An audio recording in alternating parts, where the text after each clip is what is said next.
بسم الله الرحمن الرحيم لا حول ولا قوة إلا بالله العلي العظيم الحمد لله رب العالمين وصلى الله على سيدنا ونبينا أبي القاسم المصطفى محمد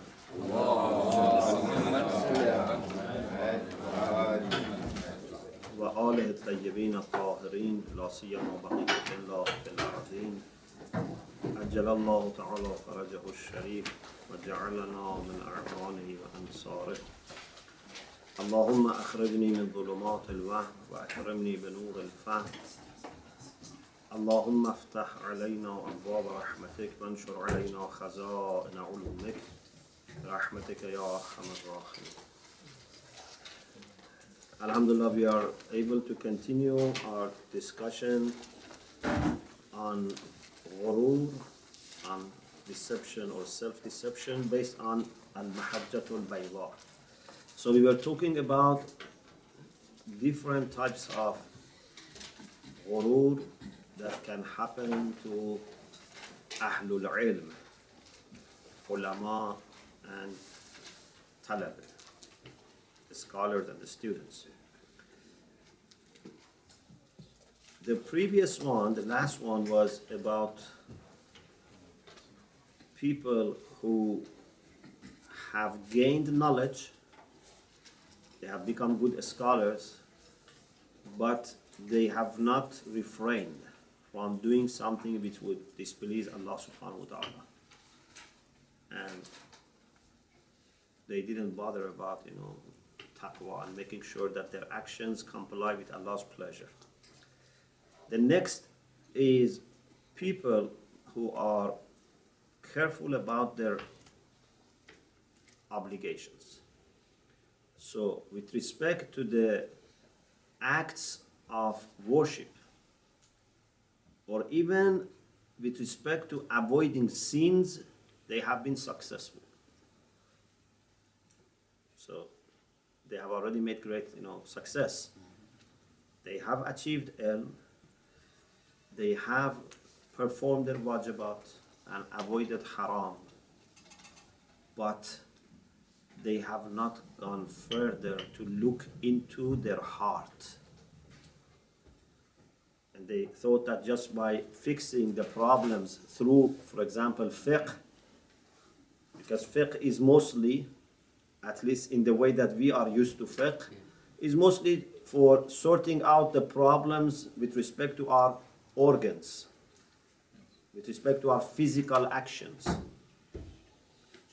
So they observe tahara, najasa, salat, zakat, khums, these things, but they have not examined their heart. You can be a person who says his prayer properly according to the rules of fiqh, but there is riya here, there is shirk here, there is lack of sincerity here, there is ego here, there is arrogance here. So you would not benefit from these acts of worship. So he says, فِرْقَةٌ أُخْرَى أَحْكَمُ الْعِلْمَ وَالْعَمَلِ. They have made great achievement with respect to knowledge and practice. Ahkamu. Ihkam means to do something properly. So they have studied properly. They have also acted properly according to the requirements of fiqh. فَوَاظَبُوا عَلَى الطَّاعَاتِ الظَّاهِرَةِ. They have been very careful. Muwadhaba means to be careful and to do things, with carefulness. So they have been careful about at-ta'at al-zahira, apparent acts of obedience, means something related to your body, physical actions. وَتَرَكُوا الْمَعَاصِي. And they have left, they have refrained from sins. Okay, so two good steps, but إِلَّا أَنَّهُمْ لَمْ يَتَفَقَّدُوا قُلُوبَهُمْ. They have not investigated their own hearts. Unfortunately, our heart maybe is the last thing that we open, unfortunately. It has to be the first thing to open and discuss and see what is there. Yeah? Yeah.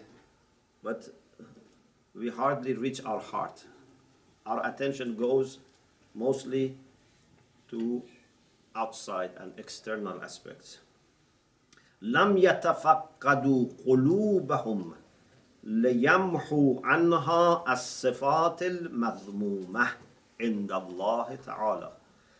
They have not investigated and examined their hearts so that they can remove from their hearts those qualities which are blamed and disliked by Allah subhanahu wa ta'ala.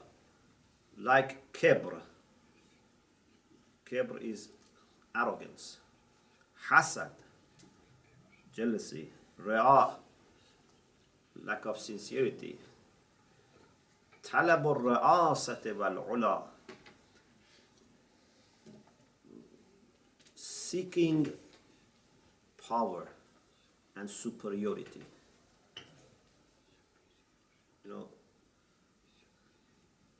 This ayah in the Quran is, according to what Imam Sadiq alayhi salam said, is very much worrying. تلك الدار الآخرة نجعلها للذين لا يريدون علوا في الأرض ولا فسادا. It doesn't say للذين لا يعلون ولا يفسدون. It says لا يريدون علوا. The hereafter is for those who don't have even the intention of being superior or doing mischief. Because many people may not do mischief because they cannot do it. They don't have position and power because they cannot have it. Otherwise, they want to have it. So, they haven't investigated their hearts to make sure that they have removed these bad qualities from their hearts. And one of the things that he mentions after Kibr and Ḥasad and Riā, talab al-ra'asati wal-'ula, seeking position, riyasa, to be head, to be leader, and ula, superiority, is iradat as-su' lil-aqran wal-nudhara.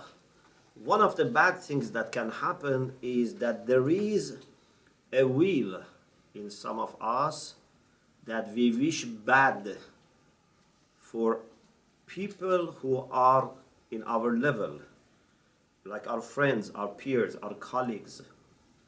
So if I'm a scholar and I have this bad quality, then I wish other scholars in the town or in the country, no one goes to the lecture, no one praises them, all the credit comes to me. They wish a problem happens to them. They spread rumors about them. They cannot see someone is successful, so they want to make sure that this person is brought down. It's Ḥasad, but especially it comes because of its importance, he particularly mentions this for Aqran, wan nudhara. Aqran means the people who are, Qareen means they are with you, like your peers, your colleagues. Indeed, nudhara. Nudhara is plural for nadir, means similar. They're likes. Yes. There is a verse in Quran. الذين يحبون أن تشيع الفاحشة في المؤمنين. الذين آمنوا. Yeah. Particularly about their likes, their similars. There are people who are طلب الشهرة في البلاد والعباد. Again, these are results of previous problems. But because of its importance, he mentions them separately. Because, طلب الشهرة, seeking fame, is not a quality, it's an action. But because it's very important and it's directly originated from those problems, he singles out this. To seek fame. You want to be famous. في البلاد والعباد, in lands and among people. Why we want to be famous? We have to actually think about this. Why there is such interest that we should be famous. Actually, many times it's better not to be famous, because to be famous brings lots of restrictions and lots of limits. And if there is no need, sometimes because of our nature, the nature of our activity, we have to be known. For example, if you want to help people, people should trust you. So you have to introduce yourself. You have to talk about your background so that people can trust you. And this is a sad thing. Once, a few months ago, I was giving a talk to our brothers in Cont, and I said, our ulama in the past were divided. Some ulama were very reluctant to introduce themselves, to the extent that they didn't want to publish anything. Even recently, there were maraji who didn't accept to be interviewed, anything.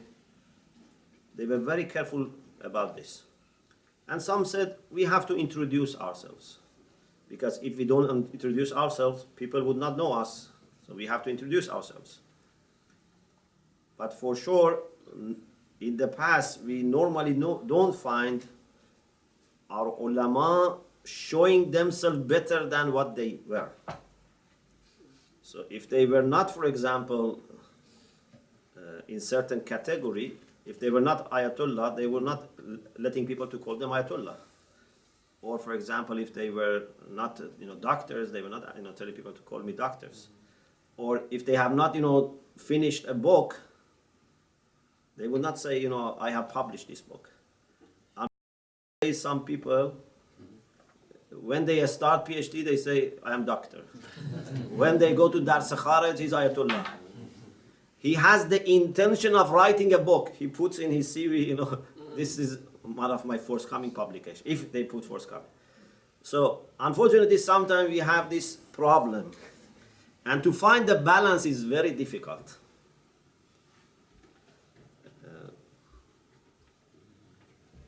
Whether we should introduce ourselves or not.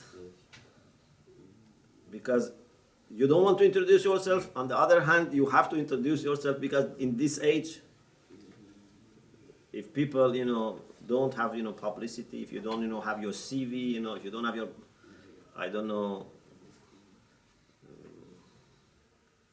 publications, then people would not trust you. So it's very difficult. But we have to make sure that it is not for the sake of fame.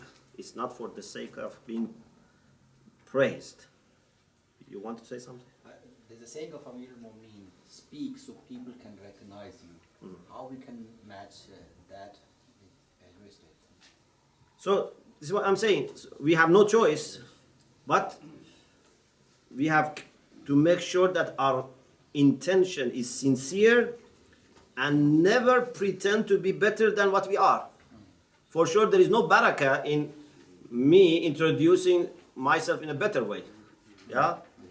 You cannot justify this, say, because I am a Muslim scholar, there's no problem if I, pretend to be better than I am. No. Sincerity is the best thing. I should not pretend that I am better than what I am. Okay. وَرُبَّمَا لَمْ يَعْرِفْ بَعْضَهُمْ أَنَّ ذَلِكَ مَذْمُومٌ. Even maybe some of these people, they don't know that this is disliked, this is blamed. Because they have spent more time on studying, fiqh and maybe aqaid, maybe usul, not that much akhlaq. So maybe they don't know even some of these things. فَهُوَ مُكِبٌّ عَلَيْهَا. غير محترز عنها. Mukib is when someone falls on something by face. You know, when you fall down, if you fall down by your face, it's very bad. In the Quran as well. Yes. مكبا على وجهه. So sometimes people fall by face on these bad things. Mim kaf be. Pardon? مكب. Mim kaf be. Yeah. غير محترز عنها. He doesn't avoid them. ولا يلتفت إلى قولي, and he doesn't pay attention to this hadith. Then we have few hadiths here from Prophet Muhammad sallallahu alaihi wasallam. أدنى الرياء شرك. The lowest level of riya is shirk. Means it doesn't need to be very great level of riya. Even the lowest is shirk. So shirk doesn't start with worshipping idols. Shirk can start with riya, to show off. And then hadith reaches this point. لا يدخل الجنة من في قلبه مثقال ذرة من كبر. May Allah have mercy on us. Yes. The one who has the least of kibr, a particle, مثقال ذرة, a little particle of kibr, in his heart would not enter heaven. Because Kibr is very much disliked. Kibr is destructive. Kibr is sign of having no faith in Allah subhanahu wa ta'ala. How can we believe in Allah, the great, and then think that I am also great? This is a kind of declaration of war. Or Rasulullah sallallahu alayhi wa sallam said, Al-Ḥasad, yes. Kibr means arrogance. To feel that you are great. I think it was last year that maybe when we talked about humbleness, we talked a little bit about Kibr also. Yes. Because we are not great, then if we assume we are great, this is Kibr. For Allah subhanahu wa ta'ala, He has Kibriya, because He's great. But we don't have greatness. الحسد يأكل الحسنات كما تأكل النار الحطب. If someone is jealous, this burns, consumes, or eats. You can say literally eats, but you can say burns or consumes good deeds like fire burning wood. This is the harm coming from Ḥasad.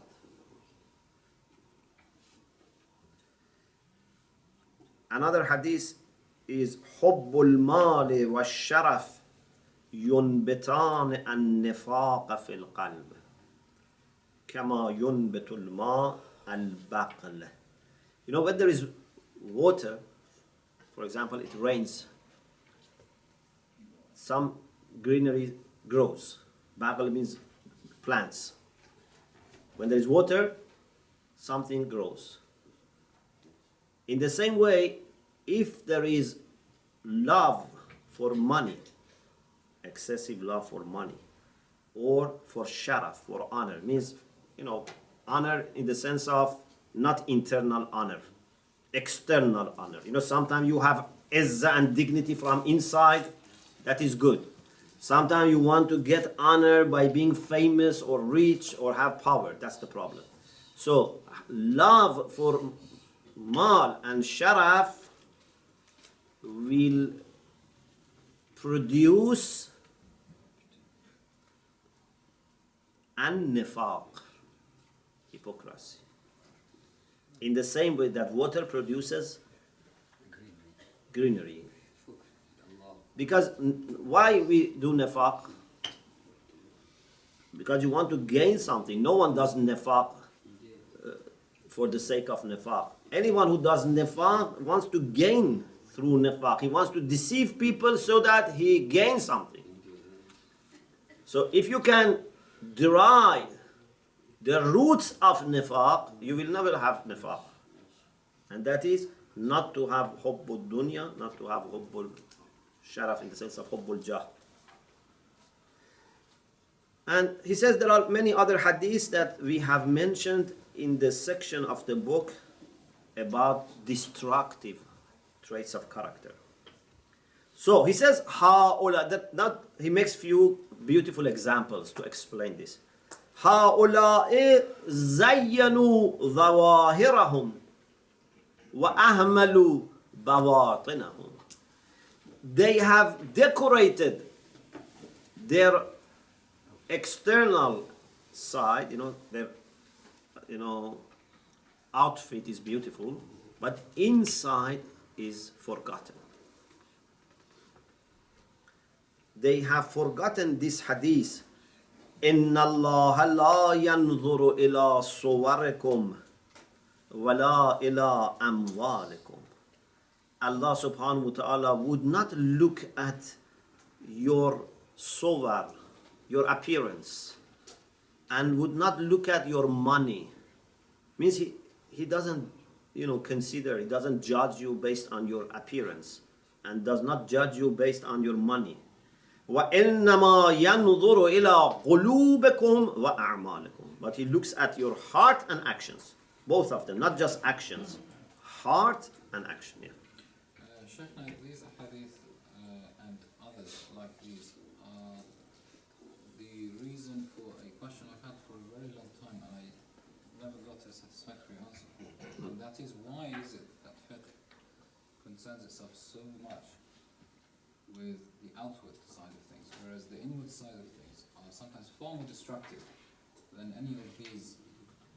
Like, for example, we have some narrations that had it not been that Allah prefers, for example, some sins to riyā, and had it not been for that, no believer would have been afflicted with riyā, for example. So sometimes Allah prefers that you commit some sins but not develop some of the diseases of the heart. So why is it, for example, that even though Kibr is without question one of the biggest haram that we have, it is nowhere found in books of fatwa or riyā or Ḥasad. These akhlāqic traits we don't find in books of fiqh, even though they are haram by consensus. Yeah, this is a very serious discussion, and many research projects have been done in the recent years, dissertations, theses, that what's the relation between fiqh and akhlaq. And it's a very big discussion. What I can say briefly, and I cannot do justice, is that for the most part, there are exceptions. For example, we have one of our living maraja that in his risala he has also section on akhlaq. We have had cases on this. But for the most part, because these have become different disciplines, so when it comes to the actions, they left it to fiqh. When it comes to the traits of character, they left it to akhlaq. But then this side was unfortunately, underestimated by some people.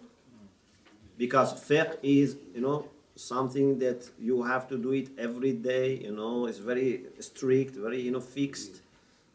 And you can easily see who is doing, who is not doing, and everyone can, do amr ma'ruf, nahy anil munkar, all these things. Akhlaq is much deeper. And many times people get so much busy with those, apparent things that they forget the deeper side. we need to have maybe a combination. You see, for example, Ayatollah Dasghieb, in his book Gunahan Kabire, he has almost the same style as Fiqh, so deep and so accurate and based on clear methodology, on ijtihad, and some books are like that. So unfortunately, I can say large extent, Akhlaq has not received sufficient attention when it comes to our teaching of Islam, our presentation. Although we have always had great scholars of Akhlaq, great books on Akhlaq, but it has not reached to public in the way that Fiqh has reached. We don't regret about Fiqh reaching people. Actually, even Fiqh has to reach more. We have to do more work on Fiqh. But we have to make sure that it's not just Fiqh. Aqaid is also very important. Akhlaq is very important. So, yes. There is one hadith about arrogance. المتكبر على المتكبر عبادة. التكبر. التكبر على المتكبر عبادة. Is it right hadith and which way? I think in discussion about tawazu, we talked about it. At-takabbur is different from Kibr. At-takabbur means to act as if you are great. So sometimes you can be humble, but you see there is an arrogant person. So with him, you behave as if you are superior. So this is not bad. But if someone does takabbur as a normal thing, with everyone he's mutakabbir, that's the problem. But he's mutawazi and then hasad. Or for example, for women, in some hadiths, at-takabbur for men is bad, but for women is good. What does it mean? It doesn't mean that they should have bad quality of arrogance. It means that women with men who are na-mahram should not be very humble in the sense that they can take advantage. They can be humble inside, but not, appearing as weak. Okay. So, thank you for the question. فَتَعَهَّدُ الْأَعْمَالِ وَمَا تَعَهَّدُ الْقُلُوبِ. They looked after actions, but they didn't look after hearts. وَالْقَلْبُ وَالْأَصْلِ. Which one is the main thing? Qalb. إِذْ لَا يَنْجُو إِلَّا مَنْ أَتَى اللَّهَ بِقَلْبٍ سَلِيمٍ. No one would be saved except those who come with pure heart. And then he mentions some examples. He says, suppose there is a well. On the surface, it's clean. For example, there is something like plaster or something on the well, and it has not been shaken, the water has not been stirred, so the surface is covered and it looks nice. But inside is water which is dirty and smells. Just it takes you 1 inch to go and find that bad smell. So some people are like this. On the surface is nice, but just you need to spend few minutes with them, then you can see there is bad smell of bad akhlaq.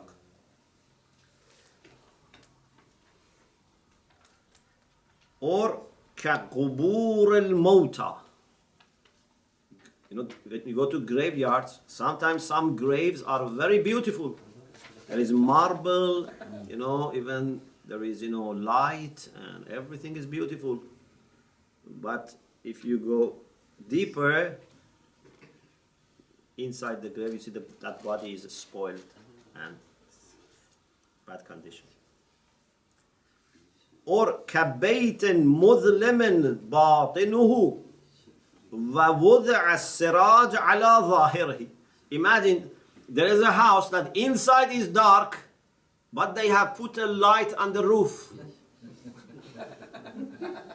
Everyone outside can see that light, and even maybe people who go, they pass by, they can benefit from that light, but inside it's dark. But you don't know. You say, oh, when did he put this much light outside? Imagine how much is inside. Not knowing that inside is nothing. أو كرجل قصد ضيافة الملك إلى داره فجصص باب داره وترك المزابل في صدر داره. A person wants to host the king. So he says to king, please come and visit us in our home. And the king accepts. So he makes sure that the door is very clean. Even he paints the door, the gate, very clean. But all the rubbish is inside the court. So as soon as he opens, he sees all the rubbish inside the court.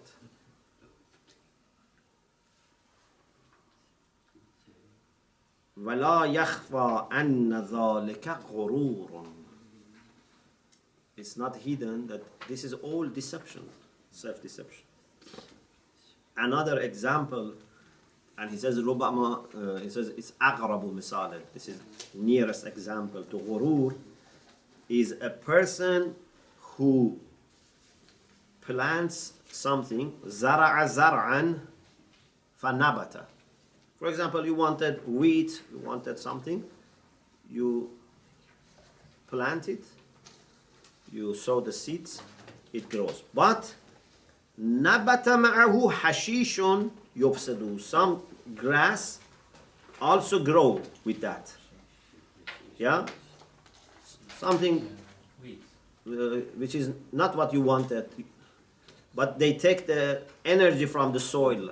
Yeah, they take the light, they take air, they take energy from the soil. So they tell him, if you want your farm to be okay, you have to remove these hashish, these plants, this grass, or maybe they have thorns. You have to remove them. But what he does, he doesn't remove them. He just cuts, instead of uprooting them and removing them, he just cuts them, trims them. And this not only does not solve the problem, actually they become stronger. Because then they don't waste energy. They become stronger, because when you want to grow something, you trim it. So, فَأَخَذَ يَجُزُّ رَأْسَهُ وَأَطْرَافَهُ فَلَا يَزَالْ يَقْوَى أَصْلُهُ. He only trims outside, but the roots are there, becomes stronger. So he said, this is the example of people who don't remove bad akhlaq and just try to do good things. Just to do good things is not enough. Or another example, there is a person who has illness, a special illness, and even on the skin, you see there is, for example, injury, okay, or something happens on the skin. So they give him some medicine to take and some, like oil to put on the skin. So what he does, he only puts oil. He doesn't take the medicine. So from inside, the illness doesn't stop. He just, for example, the skin is dry. He put, some oil to moisturize it. But the illness is not going away. So, this is the example of people who are careless about their heart. So, I think I don't go to the next one, and we reflect a little bit about this, inshallah. Do you have any question, any comment? Are we going to remain within the same topic now? Yes. You know, maybe when we read this, we have different reactions. Some of us, of course not here, but some people, maybe when they hear these things, you know, they just listen and then they forget. They don't let their life be disturbed, you know, and they don't let anything just go to their heart. They dismiss it quickly. Say, thank you very much, you know, it was nice. Then they forget everything. Especially this can happen to us. Whenever we read something good, say, this is good for member. This is good for class. Let me take a note of it. I can use it in the class or on member. But we have to use it first for ourselves. You know, Allama Tabatabai has a book called Sunanun Nabi. Sunanun Nabi. It's about the practice of the Prophet. They say he wrote this first not as a book. When he was a young talaba in Najaf, and he was reading books about the seerah of the Prophet, or books of hadith, he used to write down for himself all these things so that he would practice. And then over years, when he had these notes, then they were useful, and people, you know, said, you know, please, you know, publish this. So much later in Qom, you know, after Najaf and Tabriz, when he went to Qom, he published it. And he himself acted according to all of them. He practiced all of them. So for us, and useful that we find, we must not say this is good for telling other people. If anything is good, it's first good for me. And then I can share it with other people. But not, you know, to say just for people. So some people don't take these things seriously. And some people take these things very seriously to the extent that they become hopeless. Because, you know, if you really think about these things, you know, you cannot sleep. You know, it's very serious. When Rasulullah says, لا يدخل الجنة من في قلبه مثقال ذرة من كبر. Even if a little particle of Kibr is there, cannot let us to go to heaven. Or Quran, تلك الدار الآخرة نجعلها للذين لا يريدون علوا في الأرض ولا فساد. Or إنما يتقبل الله من المتقين. Allah only accepts from pious people, from muttaqin. So, some people who are careful and try to be pious, when they read these hadiths, they become hopeless, almost despaired. This is also not good. We should not dismiss these things, and we should not become hopeless. So what is the solution? I think the solution is that we make a vow. We promise to Allah subhanahu wa ta'ala that I would take these things seriously. I am not saying that I have reached this, even I may not reach it, you know, anytime in future. But what we can promise to Allah subhanahu wa ta'ala, that is, I will do my best. I will do my best. You know, sometimes we say, I will try. But I will try, sometimes it's just a polite way of saying that, you know, I may not do it. You know, sometimes you don't want to say, I don't do it, saying, I will try. For example, you know, I say, you know, please give me that, for example, book. You say, I will try. Either you should give me, or you say, I don't give you. But in honest way, if we try, as we said, لَيْسَ لِلْإِنسَانِ إِلَّا مَا سَعَى. So if we try and keep trying, then inshallah, little by little we get closer. Little by little we get closer. Now there is a beautiful poem in Adab al-Muta'allimin, one of the early books on Islamic education that in Jose, is a study, is Adab al-Muta'allimin. So it says, Man talaba shay'an wajadda wajad. It's nice. Man talaba shay'an wajadda wajad.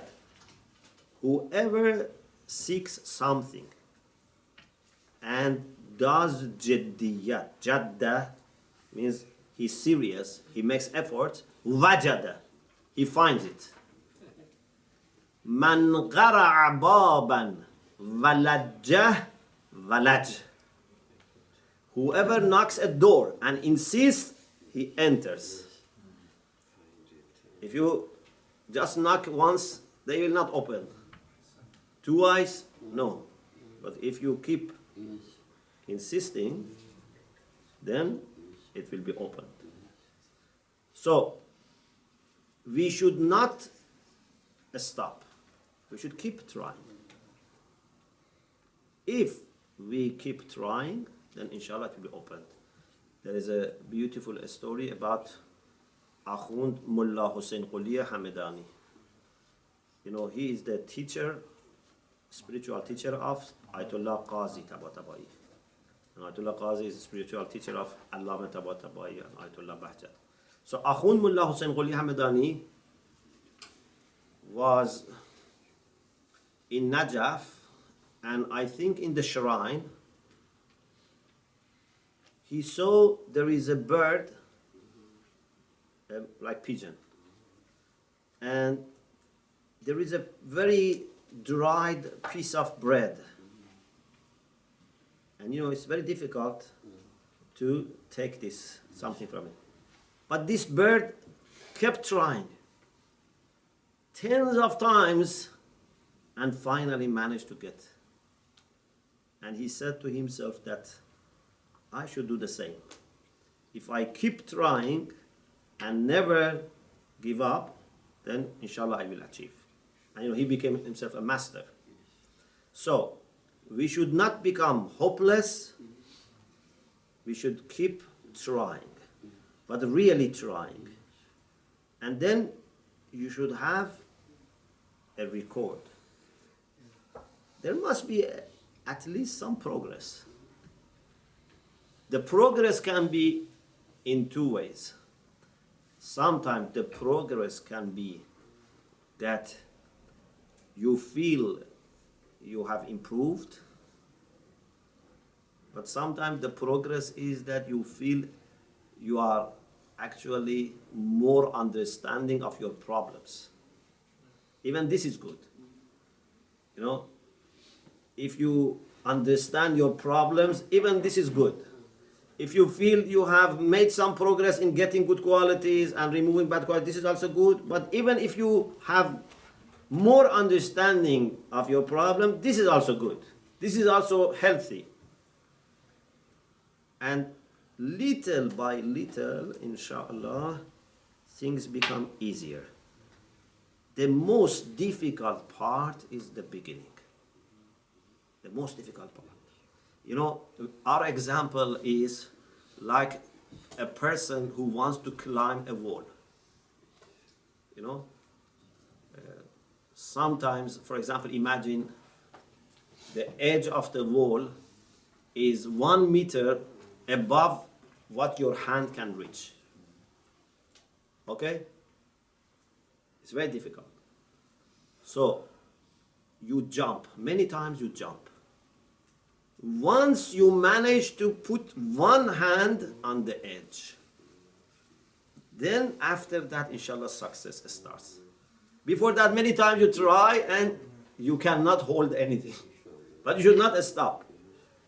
If one hand get something, then inshallah you can build upon it and go higher. So it's very important to be persistent. Istiqamah is very important. And one of the things that help us with istiqamah is to have people around us who can inspire us. People around us who are persistent. And by looking at them, you see, you can also do. People who remind us of, Allah subhanahu wa ta'ala, remind us of this journey. And they are practical example that this is manageable. They have managed. So it's very good to have good friends, good community, good circle, inshallah. So if we, inshallah, promise to Allah and prove our loyalty and that we want to keep our promise, then inshallah Allah subhanahu wa ta'ala would help us. Just we need to rise a little bit so that we can put our hand on the wall. Then Allah subhanahu wa ta'ala would take both your hands and then brings you closer. Just the first part is difficult. And if you go a little bit high, then even these troublemakers cannot reach you and affect you because they are down. As long as you are in their level or a little bit high, they want to bring you down. But inshallah, if you go one level higher, then they just make themselves tired. Yes. Yes, I think there's one saying which Imam Khomeini was using, Fazlullah al-Mujahideen al-Qaideen ajran azim. I think this relates to the thing, doesn't it? Yes. So A kind of struggle, a striving.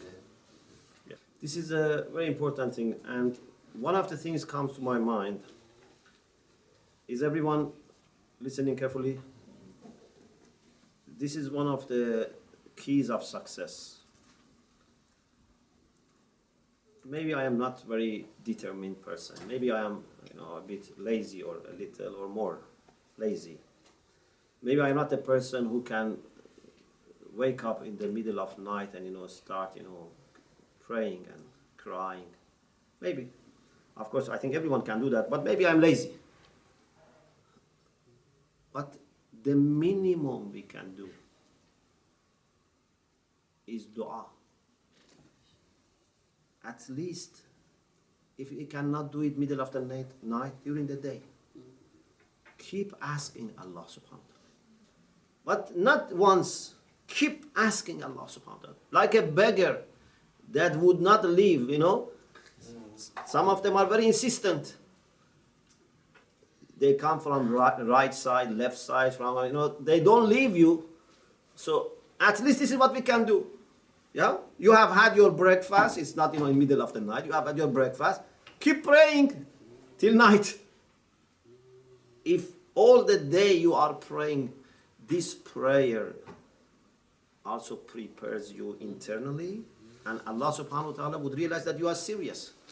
Even if we are not able to pray, then we really cry over ourselves.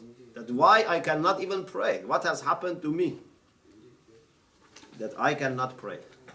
So prayer is very, very important. Prayer is a weapon. Silahul Maut is something that if you cannot do anything, you can do prayer. But actually prayer is also the biggest thing that you can do. It starts as being the least, but then it becomes the biggest thing. So prayer is very important. We should ask Allah subhanahu wa ta'ala all the time. As much as you can, pray. Ask Allah for help. Inshallah, you will see things become, inshallah, easier. We ask Allah subhanahu wa ta'ala to include us among the people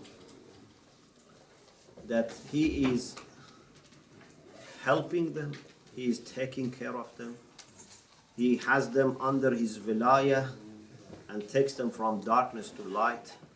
We ask Allah subhanahu wa ta'ala to enable us to be with those who love Him and are loved by Him, so that being with them would help us and inspire us. We ask Allah subhanahu wa ta'ala to remove all the illnesses of heart from us and to enable us to acquire noble traits of character, inshallah. Alhamdulillah Rabbil Alamin.